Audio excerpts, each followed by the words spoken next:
Fear Not, Episode 32.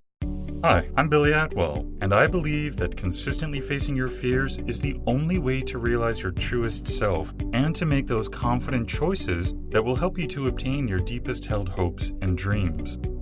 I have faith that this podcast series will show you that you are not alone, that it will strengthen you and give you courage to face your fears, and that it will help you to permanently cross over into a life of living beyond your fears. Join me on this journey as we listen and learn from others as they share their experiences in facing and overcoming their own fears.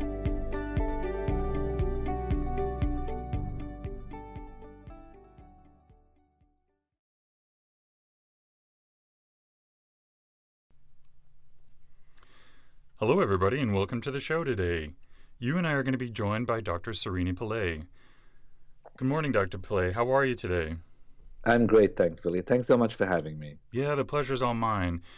Dr. Pillay is a Harvard-trained psychiatrist and is known globally for translating the findings from brain science for the lay public to use in their everyday lives. He believes deeply that the power to change resides in every human being, and it's learning how to access this power that is the key for one's ability to change. Dr. Pillay is the award-winning author of Life Unlocked, 7 Revolutionary Lessons to Overcoming Fear, as well as the upcoming Tinker, Dabble, Doodle, Try, Unlock the Power of the Unfocused Mind. He is also the CEO of Neurobusiness Group, which delivers programs on how leaders can lead when the stakes are high and how they can remain agile and innovative in that context too. Dr. Pillay has been featured on CNN, Fox, NPR, Oprah Radio, and Martha Stewart Whole Living.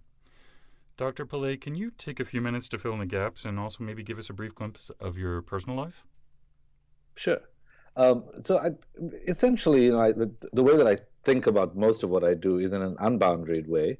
My formal background is in psychiatry and in brain imaging. And I also do some active work in biotechnology, in technology, and in music. And I think my desire, my sort of big goal is to be able to help people temper and or end emotional suffering as well as physical suffering, because I really believe that psychological health is related to physical health.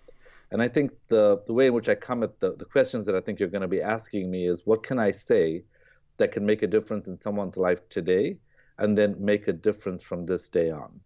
And I think in my personal life, I'm blessed to be surrounded by a lot of people who I feel a lot of love from and whom I love as well. And so I tend to think of life more realistically, even with the people that I love. I think there are days when there are conflicts. There are some days that are better than others.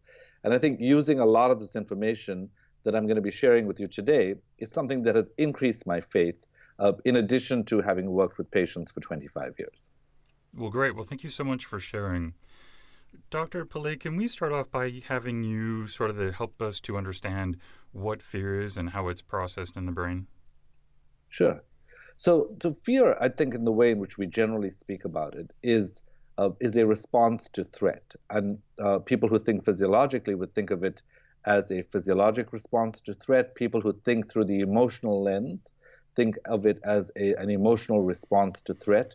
And in the brain, fear impacts a large number of different places, and one of the main fear processes in the brain is called the amygdala, or the brain's alarm system. And so whenever we're afraid, whether we're afraid of a poor outcome in our relationships, whether we're afraid for children, whether we're afraid for our own jobs, whether we're just afraid in general or worry a lot, but this usually impacts the brain's alarm detector. And fear can register in the brain either consciously or unconsciously. And so I think it really helps for us to understand that you don't necessarily have to be sort of trembling and sweating and feeling like you have shortness of breath or that you're afraid that you might die. That is all conscious fear, and it's usually stuff that we register consciously. But fear can also impact the brain completely outside of consciousness. And I think there, learning to understand some of the details about that could really be helpful to people. Great, thank you.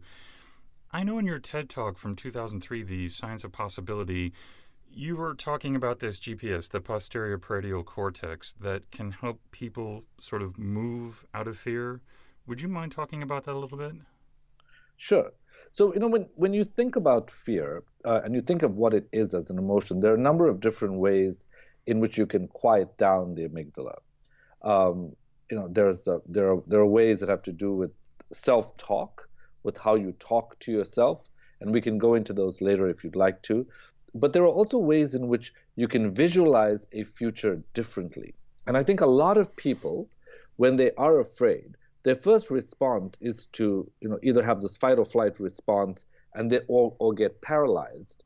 And when you get paralyzed, what you tend to do is you tend to over focus on threat and you tend to over focus on the reality that surrounds you rather than recognizing that within every human being is the ingenuity, the brilliance, the genius to actually guide themselves out from the place of fear to a place where they can feel more comfortable. Now, the particular technique that you're talking about, which is visualization, is a technique that people can use in order to get themselves from a place of fear to a place that feels more promising. Step number one is what I call possibility thinking. You simply have to use self-talk to tell yourself that it is possible to guide yourself out of this place of fear. And rather than being stuck and glued to the threat in external reality, you can go within yourself. Now, when I say this, a lot of people say, "Oh, come on, what do you mean possibility thinking? My mortgage is threatened, or I have the IRS on my case, or I feel like, I really don't know which way to turn in life. I have all these relationship struggles and financial struggles," and so they're glued to that. But what I will say to them is that believing that a solution is possible makes a huge difference because studies show us that when you have that level of belief, it can activate reward pathways in the brain and increase dopamine. And this feeling of reward gives you a motivation to seek out a solution. Now, step number two is to realize that, I think a lot of people would say that over 90% of mental activity is actually unconscious. So your brain's first response to a solution is possible is not going to be to just reveal the solution. It's got to try to figure this out. And in order to figure this out, it works a lot like a GPS does. You've got to feed it information about where you want to go so that it reaches a threshold of having enough information to take you where you want to go. So, for example, say you want to go from Boston to Chicago. If you just said to your GPS, well, take me west, that's really not enough information. If you say, take me west X number of miles, even that is sort of in the vicinity of not the right amount of information. But the more you spell it out to a GPS, the more likely it is to take you there. In the same way, the brain has a navigation system that can help take you from where you are to where you want to be. But just like a car's navigation system, you actually need to feed it the right kinds of information. Now, one of the ways in which you can feed the brain this information is through visualization, is to actually creating an image in your brain. Now, again, because there's been a lot of sort of lighthearted talk about imagination, a lot of people think, oh, well, here we go again. We're talking about imagining and we're talking about this kind of foo-foo thing. Like, what is this thing? Well, a lot of studies show us that imagination can warm up the action center in the brain.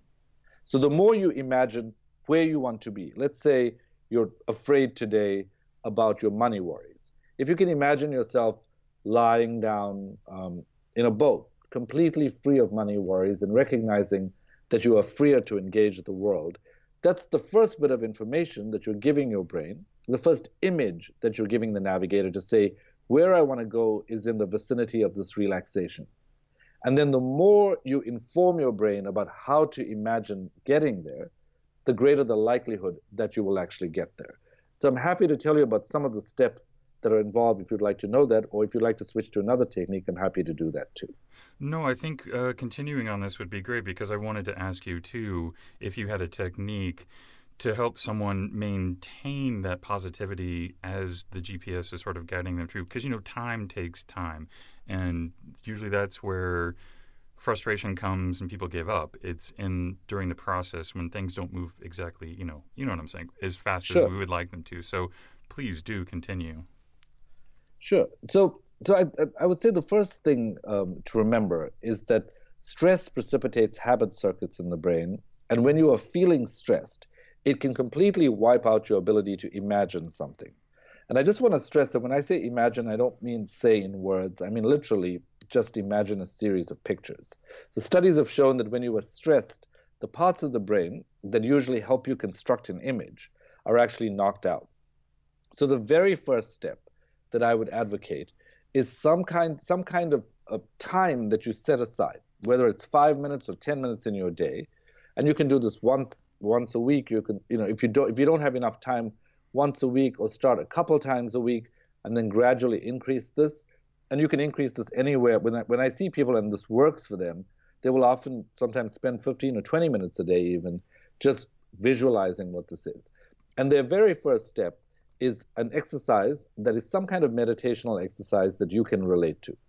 Probably the most scientific data that we have is for mindfulness meditation, which simply means you place your attention, your brain's flashlight, on your breath, and whatever is going on in your head, you simply sort of take that away.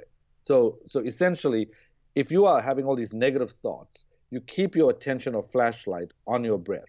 If you find your attention wandering back to this worry, you gently bring it back to the breath. So the practice is simply placing the flashlight on your breath.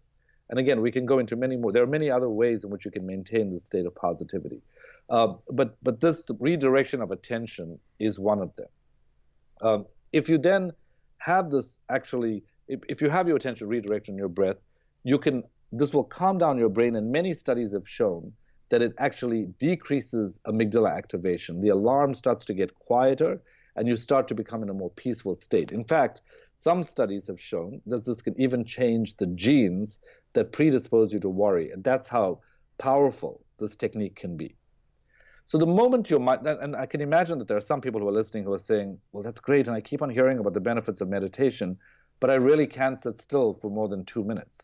And what I would say to you is look into other forms of meditation. There are other forms of meditation, like a walking meditation, or do something that will turn off your focused brain, even a low intensity activity like gardening or knitting. Just doing something like that can actually get your brain into the right kind of framework, because it turns off many of the anxiety circuits. And so all of a sudden, your creative brain is turned on to try to find solutions.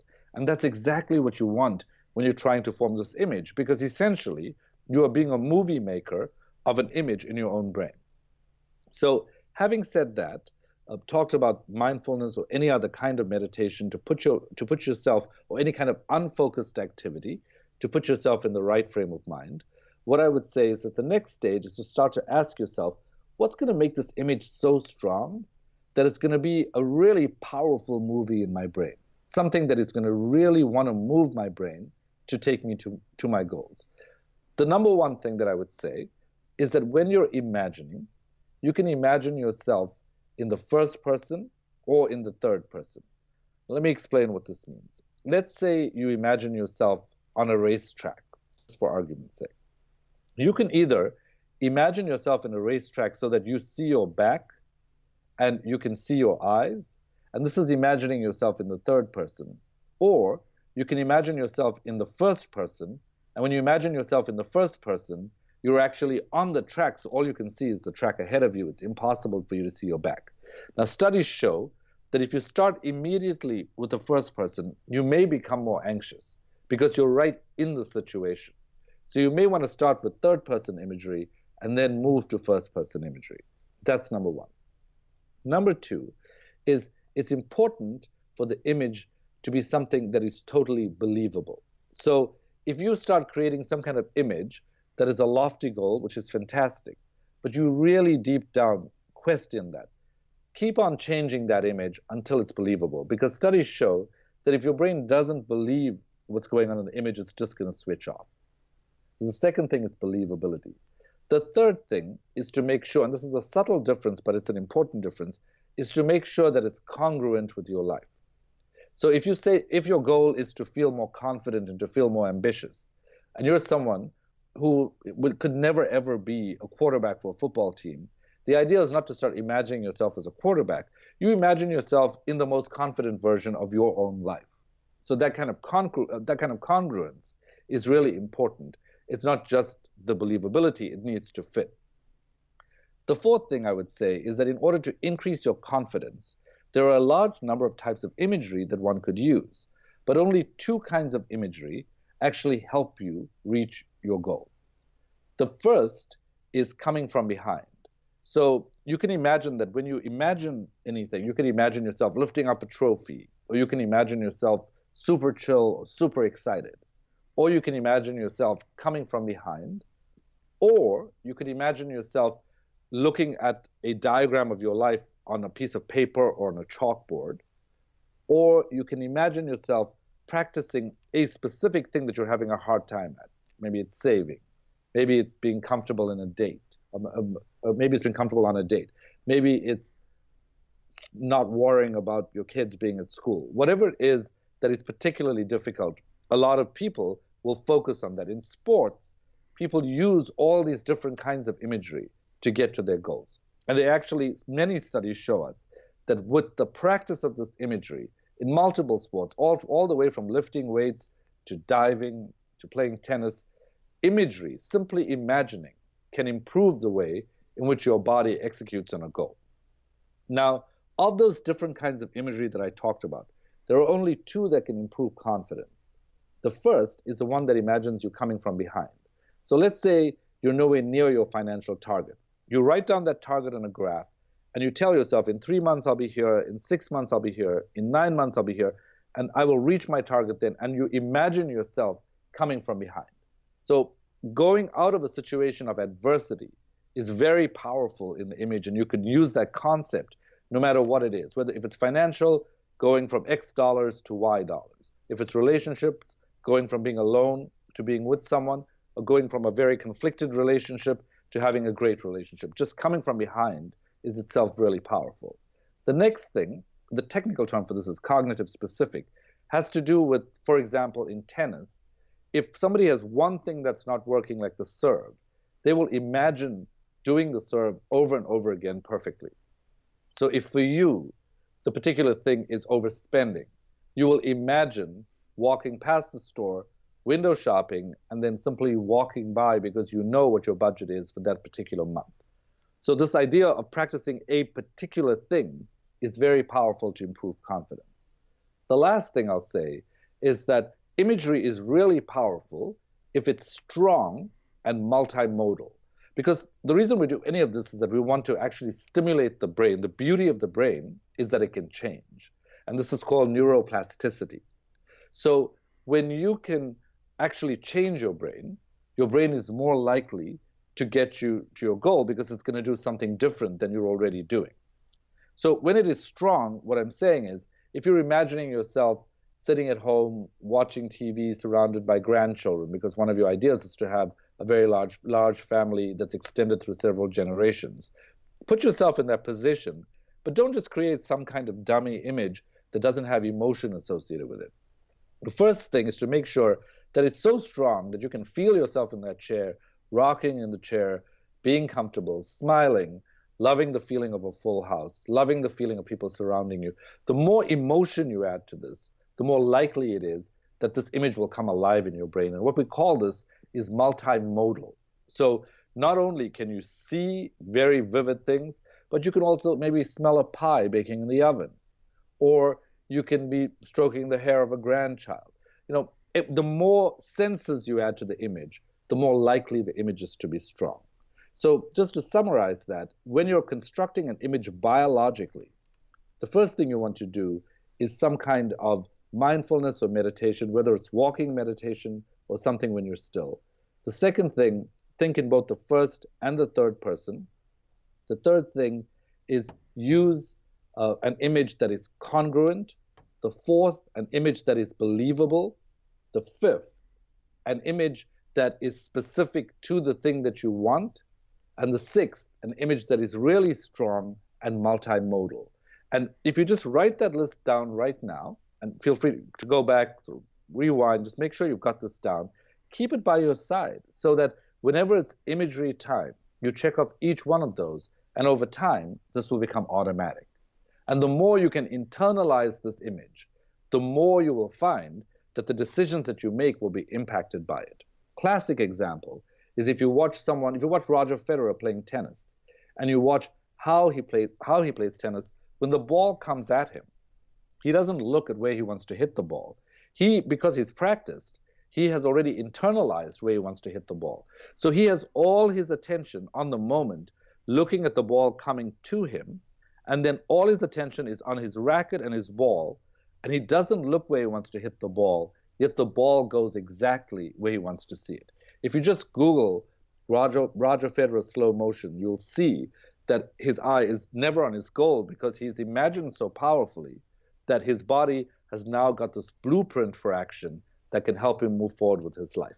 So when it comes to fear, if there is a calmer situation that you can imagine for yourself, use these biological techniques to stimulate your brain to increase the likelihood that you will develop an image that will inform your brain's GPS system of exactly where you want to go.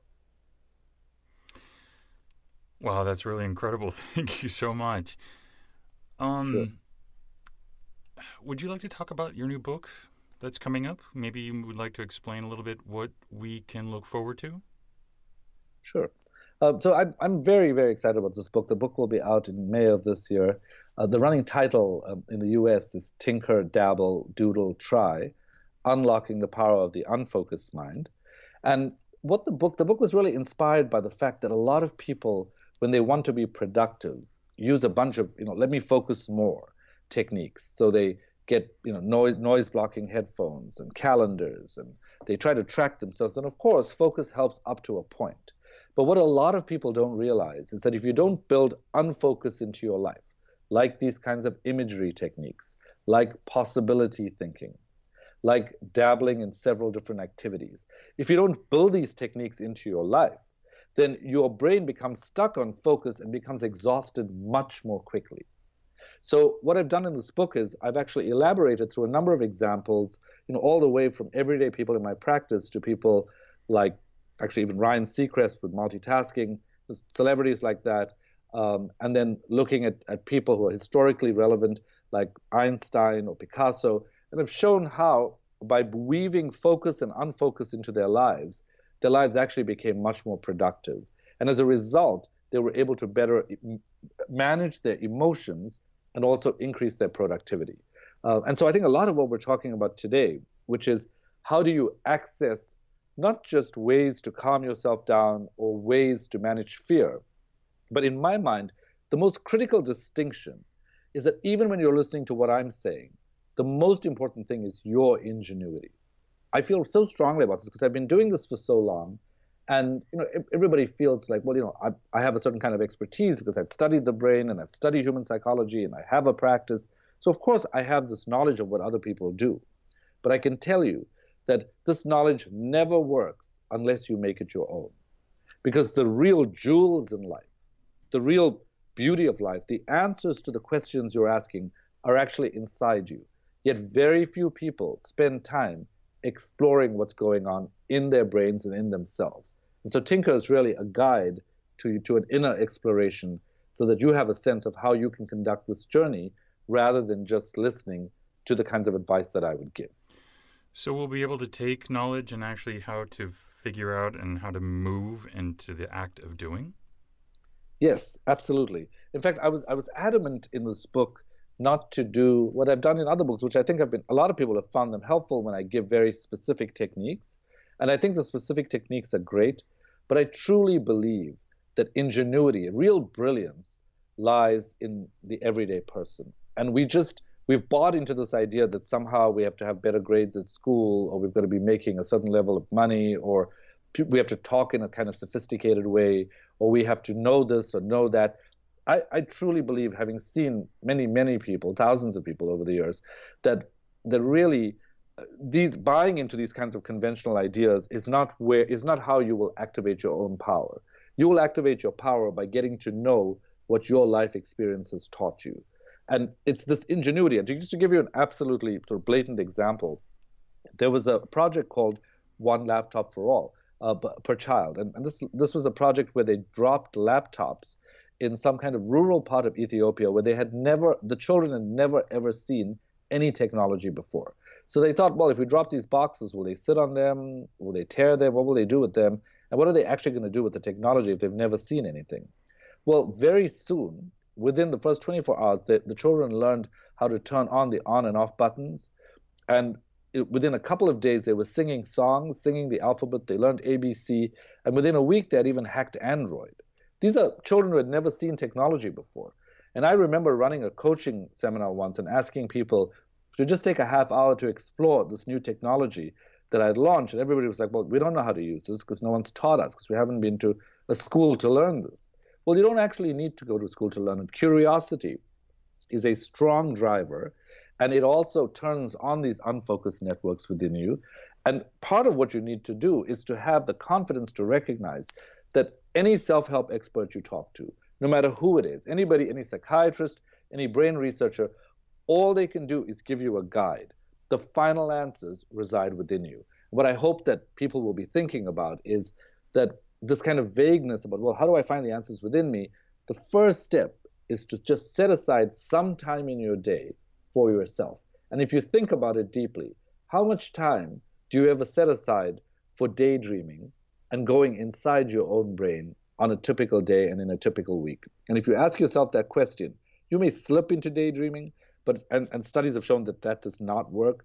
But there are very specific ways in which you can use what they call positive constructive daydreaming, which can actually release this kind of ingenuity that I'm talking about.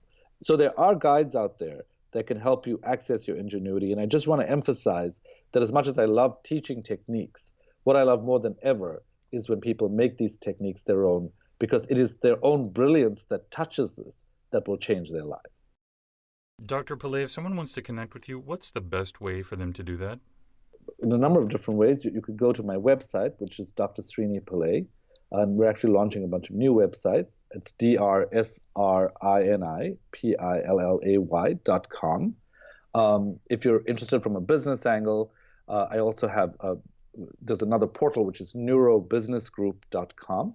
And I'm also on Twitter and on Facebook. And on Twitter, I'm at Srini Pillay, at Dr. Srini Pillay. So that's something you can check as well. Well, thank you. And I want to thank you so much for coming on the show today. This has really been amazing and very inspiring. And thank you, thank you, thank you. Thank you very much, Billy. And I wish the very best both to you and to everyone who's listening, because I really do believe that we can take ourselves and our society to another level just by applying whatever techniques we can relate to, but making sure that we internalize this and touch it with our own brilliance. Thank you for joining me today. And remember, you cannot achieve everything, but you do have the God-given ability to achieve anything. So stay focused, out of fear, and keep on keeping on. Until next time, be well and peaceful. For more information on today's episode and guest, or for resources that will assist you in overcoming your fears, visit livingbeyondyourfears.com. And don't forget to subscribe to this podcast, where 3 times a week we move to a life beyond our fears.